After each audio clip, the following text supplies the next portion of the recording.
আসসালামু আলাইকুম। নতুন একটা ভিডিওতে আপনাদেরকে শুভেচ্ছা জানাচ্ছি। আমি মোহাম্মদ সাজ্জাদ হোসাইন। আমার আজকের ভিডিওর মূল বিষয়টা হচ্ছে প্রবাসী লোন, সিটি ব্যাংক প্রবাসী লোন। সিটি ব্যাংক প্রবাসী লোনটা মূলত কারা পায়, কী কী ডকুমেন্টস লাগে বা কী কী শর্ত রয়েছে সেটি আমি শেয়ার করছি। সিটি ব্যাংকের প্রবাসী লোনের জন্য এরকম না যে আপনি প্রবাসে যাবেন, প্রবাসে যাওয়ার জন্য আপনাকে টাকা দিবে, বিষয়টা এরকম নয়।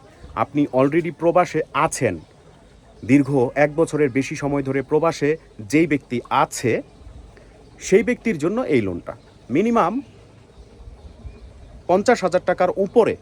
আরও ভালোভাবে বলতে গেলে এখন যে বর্তমান যে বাজার মূল্য, সেই মূল্য অনুসারে প্রতি মাসে যদি 1 লক্ষ টাকা করে পাঠায় কোনো ব্যক্তি, যদি প্রতি মাসে 1 লক্ষ টাকা করে পাঠায় পরপর 6 মাস এবং সেটা ব্যাংকিং চ্যানেলের মাধ্যমে যদি পাঠায়, তাহলে এবং তার ডকুমেন্টস যদি ধরেন ভিসা, ওয়ার্ক পারমিট এবং যেই পাসপোর্ট, মানে বিদেশে থাকা সংক্রান্ত এবং কাজ সংক্রান্ত যেই সকল ডকুমেন্টসগুলো প্রয়োজন সেগুলো যদি আপ টু ডেট থাকে, তাহলে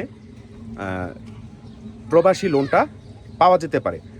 কিছুদিন পূর্বে ইরান আমেরিকার যেই মধ্যকার একটা যুদ্ধ ছিল, মধ্যপ্রাচ্যে এটার প্রভাব পড়েছিল, যে কারণে প্রবাসী লোনটা সাময়িক সময়ের জন্য স্থগিত ছিল। তো এখন আবার চালু হয়েছে। আপনাদের যারা প্রবাসে আছেন, আপনাদের আত্মীয় স্বজন যারা আপনাদের গ্রামের বাড়িতে আছে, যাদের নামে অ্যাকাউন্ট করা, মূলত তার নামে এই লোনটা হয়। আপনি প্রবাসে আছেন কিন্তু বাড়িতে যার নামে অ্যাকাউন্ট করে গেছেন, যেই অ্যাকাউন্টে আপনি টাকা পাঠান রেগুলার প্রসেসে, ঠিক আছে, সেই ব্যক্তির নামে এই লোনটা হয়। তবে আপনার অনুমতি লাগে, আপনার পারমিশন লাগে।